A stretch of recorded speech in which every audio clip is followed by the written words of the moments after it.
What happening, guys? Hi, it's the Shining Polaris with another edition of my review of AEW Dynamite. Anyhow, another good episode. I just want to note that, these episodes that are coming up on Friday, I think they're just average episode, nothing too crazy, because, with the NBA game and all that, like, the viewership is not going to be super high. So I think they're going to coast by a little bit until July, and of course in July, they already announced every week is going to be like a special episode. So first will be Road Rager, which kind of looks like Bash at the Beach from their color scheme, and then you have Fyter Fest, which is two nights, and then the last will be Fight for the Fallen. So July is going to be jam-packed with great episodes, and June probably just more like setting up the story and probably just trying to get through that month until July when they get back on Wednesdays. So we're just going to go quickly down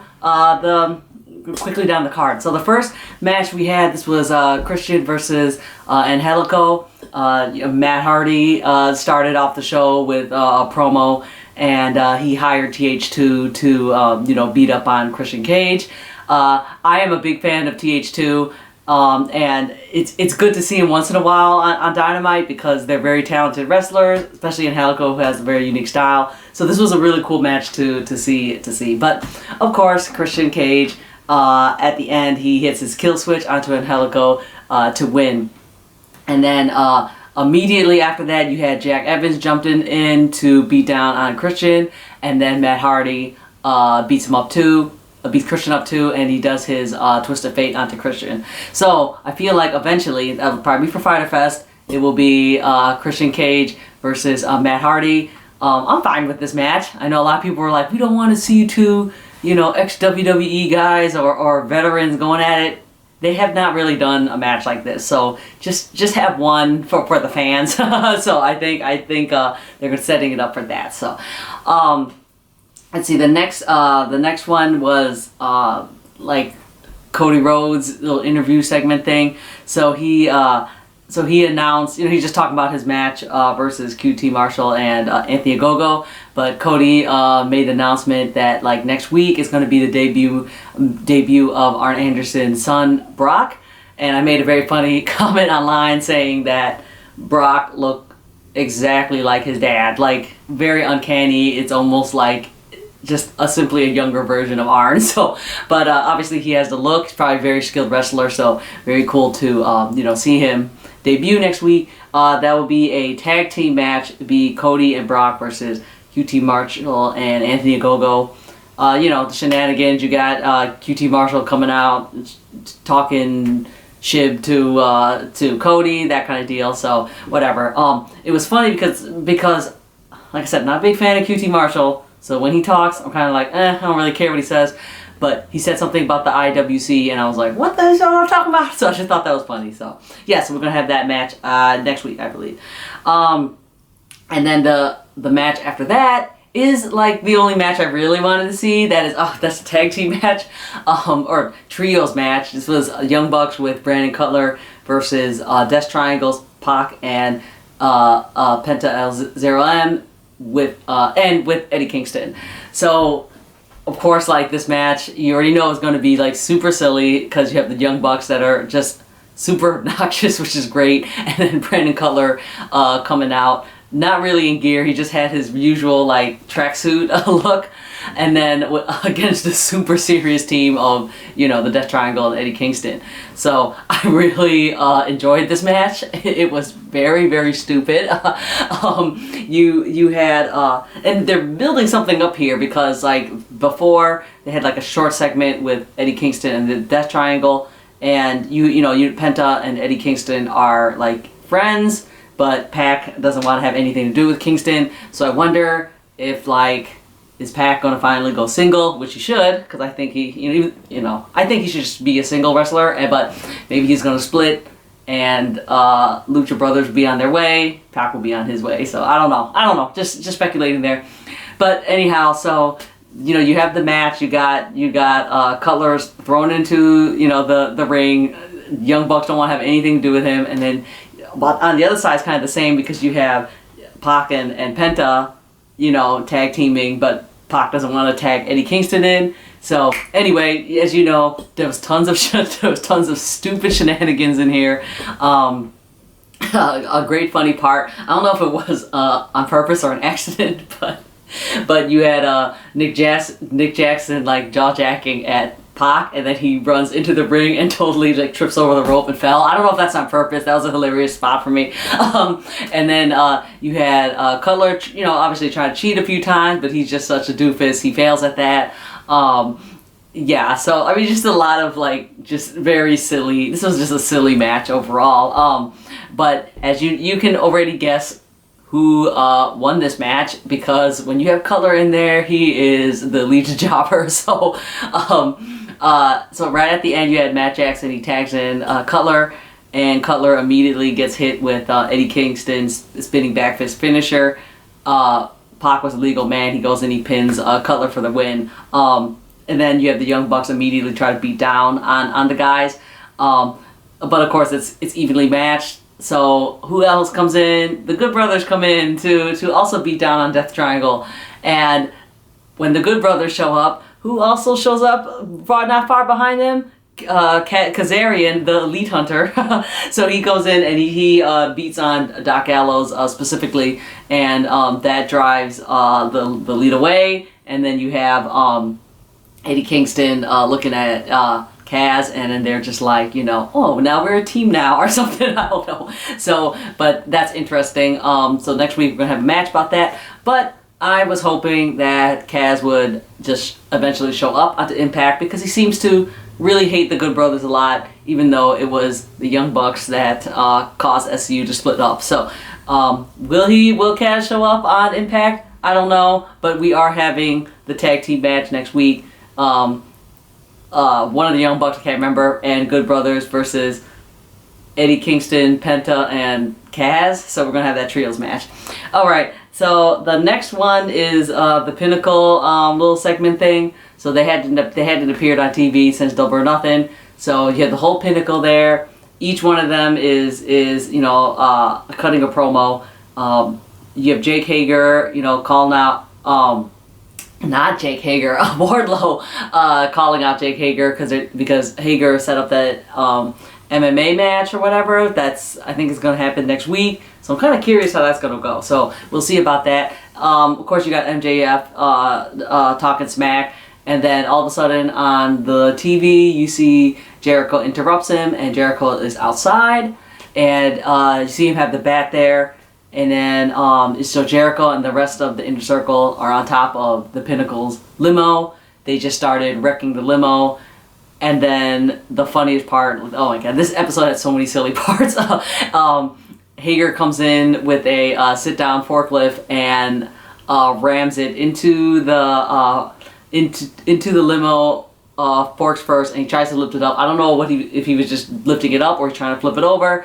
Long story short, I'm a certified driver, so you can see my conversation on Twitter. Me and a couple of people that are also drivers, we're like trying to analyze this like too closely. It's this hilarious conversation. But anywho, that was a funny spot. So after he wrecks the limo, you have all the Inner Circle standing on the lift as Hager drives away. So my question is Hager also forklift certified? Because I think he drove that pretty well, and if he's not, interesting. I don't think that's that's safe.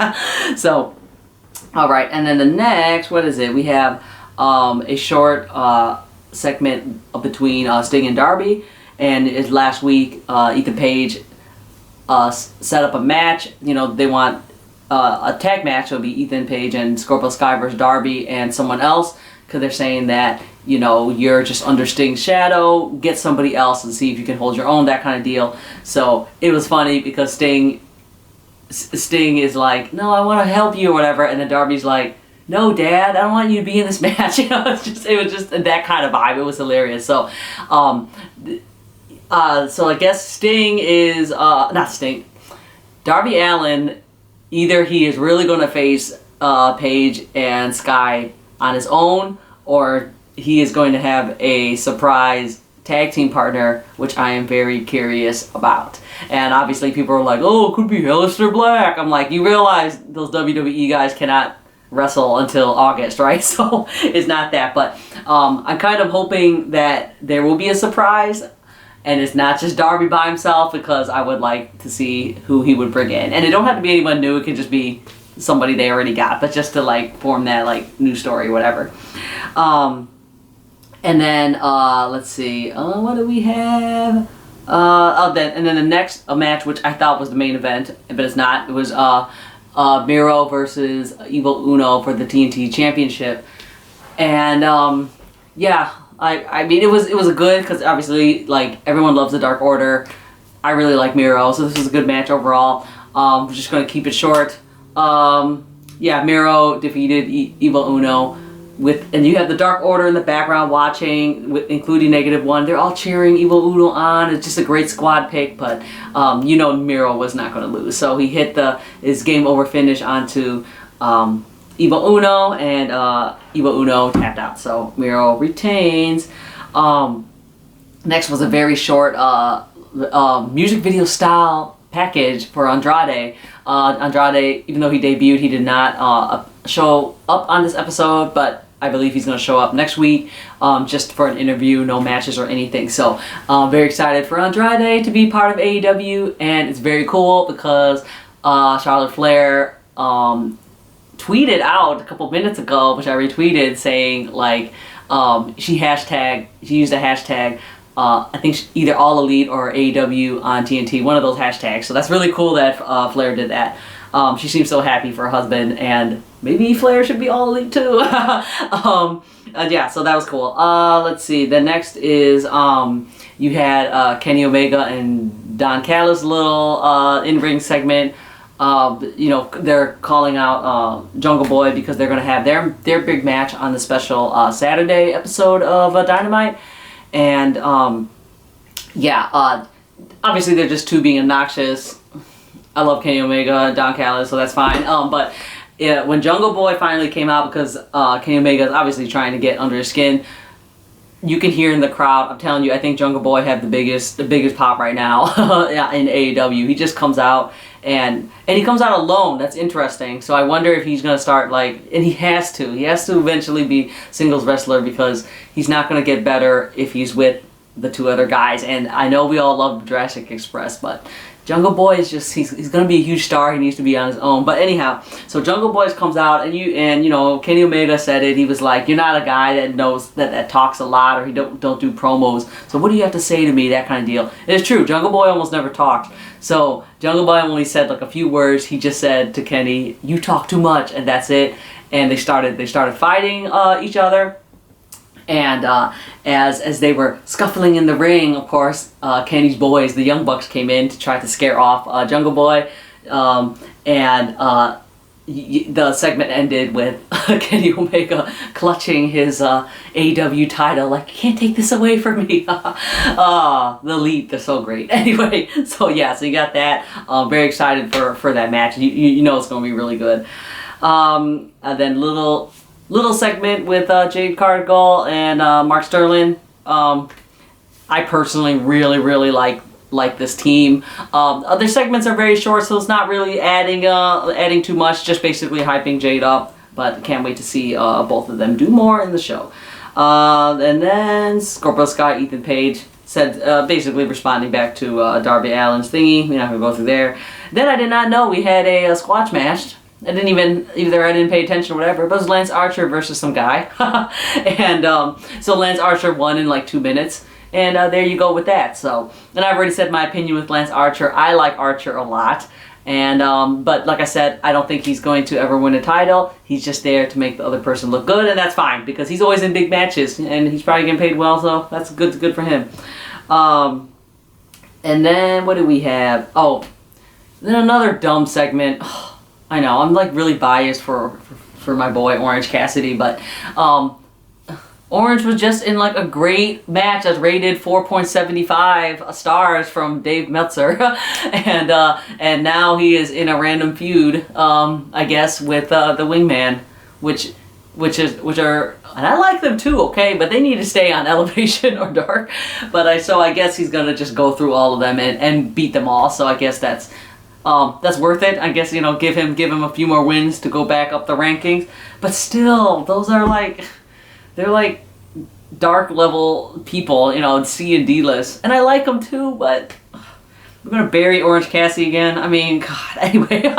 So that's all I got to say about that. Next is the women's match. You got Layla Hirsch versus Nyla Rose. I think Layla Hirsch was like ranked number 5 too in this. And I was like secretly hoping that Nyla would lose here so that Layla could like move up. But, you know, realistically, we're building the feud Nyla versus Britt Baker, probably for a championship match at Fyter Fest or whatever. So Layla Hirsch lost, but they did it in a way so Layla still looked okay. It's just, you know, I mean, personally, I think Nyla is pushed so much. So, like, can we get other people? But of course, like I said, they're getting we're building that feud, I guess, with Britt Baker and Nyla Rose. And of course, after that, you had the little interview, Tony Schiavone interviewing Britt Baker and Reba, and the segment was fine. Both ladies look good, and of course you had Britt Baker, you know, calling out Nyla Rose, saying about the burger fiasco thing, and saying that she should stick to flipping burgers, that kind of deal. I'm not sure. I see in the comments some saying that Britt Baker is slowly turning face. I know she's extremely popular, and we all like her. I didn't get that vibe. I mean, and she needs to stay heel because that is working so well for her. So anyway, the fine segment. Cannot wait to see who will be her first challenger, which will probably be Nyla Rose. And then the last match, which was your main event. This was tag team. This was Adam Page and Preston Vance versus Team Taz, Brian Cage and Will Hobbs. So you know, this Adam Page, I would say, will have probably the second biggest, loudest pops in AEW because everyone cheered for him. Why not? And also, he has a baby on the way, so that's great. Yeah, so this match was very good. It was all very meaty men going at it, so so why would you not like this? Yeah, so like I said, there's obviously shenanigans in here because you got Ricky Starks and Hook at ringside. So this was during at the end of the match, Ricky Starks throws the belt at Brian Cage to tell him use that belt and hit, which I think is 10 because I think Adam Page is already out of the ring, so he can win the match. Brian Cage was like, no, I don't want it, and he actually like throws the belt to the ground, or he may have thrown it to Hook, but it looked like he just threw it outside of the ring. Ricky Starks did not like that, and he went right up to Brian Cage's face. They started arguing there, and Ricky Starks just slaps him. So as the result of that, Brian Cage was not going to take any of that. He started chasing Ricky Starks out of the tunnel. That left Will Hobbs there by himself against Vance and Page. Of course, Will Hobbs had no chance.